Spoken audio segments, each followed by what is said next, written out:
പത്രോസ് 3:9. 2 പത്രോസ് 3:9. കാലവിളംബത്തെക്കുറിച്ച് ചിലർ വിചാരിക്കുന്നത് പോലെ കർത്താവ് തന്റെ വാഗ്ദാനങ്ങൾ പാലിക്കുന്നതിൽ താമസം വരുത്തുന്നില്ല.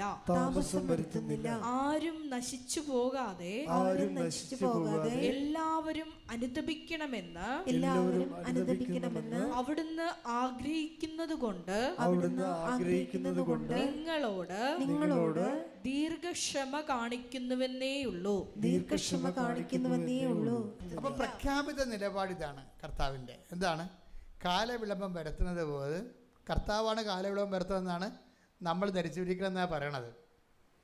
കർത്താവാണ് കാലവിളംബം വരുത്തുന്നത്, താമസിപ്പിക്കുന്നത്, നമ്മൾ ധരിച്ചു വെച്ചിരിക്കണമെന്നാണ് ഈ പറയണത്. പക്ഷേ എന്ന് പറഞ്ഞാൽ നിങ്ങളുടെ ധാരണ തെറ്റാണ്. ദൈവത്തിൻ്റെ പ്രഖ്യാപിത നയപരിപാടികളിൽ കാലവിളംബം ഇല്ല, അങ്ങനൊരു സംഭവം ഇല്ല. പിന്നെ എന്താ? കർത്താവ് തൻ്റെ വാഗ്ദാനം പാലിക്കുന്നതിൽ കാലവിളംബം വരുത്തണില്ല. പിന്നെ ആരാണ് കാലവിളംബം വരുത്തുന്നത്?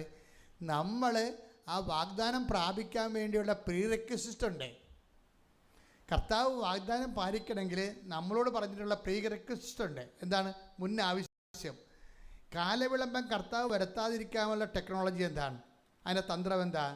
അതിൻ്റെ പ്രീറെക്വിസിറ്റ് ഉണ്ട്. അതെന്താണ്? മുൻ ആവശ്യം. എന്താണ്? അനുതാപം. അതാണ് പറയണത്. കേട്ടില്ല നിങ്ങൾ? ഒന്നുകൂടെ വായിച്ചത്. ആരും നശിച്ചു പോകാതെ എല്ലാവരും അനുതപിക്കണമെന്ന് അവിടുന്ന് ആഗ്രഹിക്കുന്നത് കൊണ്ട് നിങ്ങളോട് ദീർഘക്ഷമ കാണിക്കുന്നുവെന്നേയുള്ളൂ. പോളിഷ് ലാംഗ്വേജാണ്. നിങ്ങളോട് ദീർഘക്ഷമ കാണിക്കുന്നേ ഉള്ളൂ. പച്ചക്ക് പറഞ്ഞാൽ എൻ്റെ പൊന്നുമോളെ പൊന്നുമോനെ അനുദപിക്കാതെ കാലണ കിട്ടത്തില്ലെന്നാണ് ഈ പറയണത്. മനസ്സിലായല്ലേ? നിങ്ങളോട് ദീർഘക്ഷമ കാണിക്കണമെന്ന്. ദീർഘക്ഷമ എന്ന് വെച്ച് കഴിഞ്ഞാൽ ഈ സംഭവം നീണ്ടു പോകുന്നല്ലേ പറഞ്ഞ അർത്ഥം. അനുദപിക്കാതിരുന്നാൽ, ഇപ്പോഴുള്ള അഭ്യാസമായിട്ട് മുന്നോട്ട് പോയാൽ അനുഗ്രഹം പ്രാപിക്കത്തില്ലെന്നാണ് പച്ചക്ക് പറയണത്. ബൈബിളിൻ്റെ രീതി എന്ന് പറഞ്ഞാൽ ബൈബിൾ ഇങ്ങനെ സുഖിപ്പിച്ചേ പറയത്തുള്ളൂ.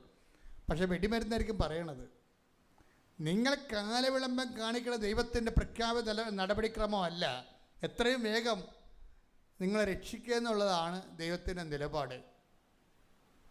അപ്പോൾ ആ ദൈവത്തിൻ്റെ നിലപാട് രക്ഷിക്കുക എന്നുള്ളതാണെങ്കിൽ പിന്നെ എന്തുകൊണ്ട് അനുഗ്രഹം താമസിക്കണത്? അത് നിങ്ങളുടെ കയ്യിരിപ്പ് കൊണ്ടാണെന്നാണ് ഈ പറയണത്. അനുതാപം നിങ്ങളുടെ വിഷയമാണ്. ദൈവത്തിൻ്റെ. ദൈവമല്ല അനുദപിക്കേണ്ടത്, നമ്മളല്ലേ അനുദപിക്കേണ്ടത്.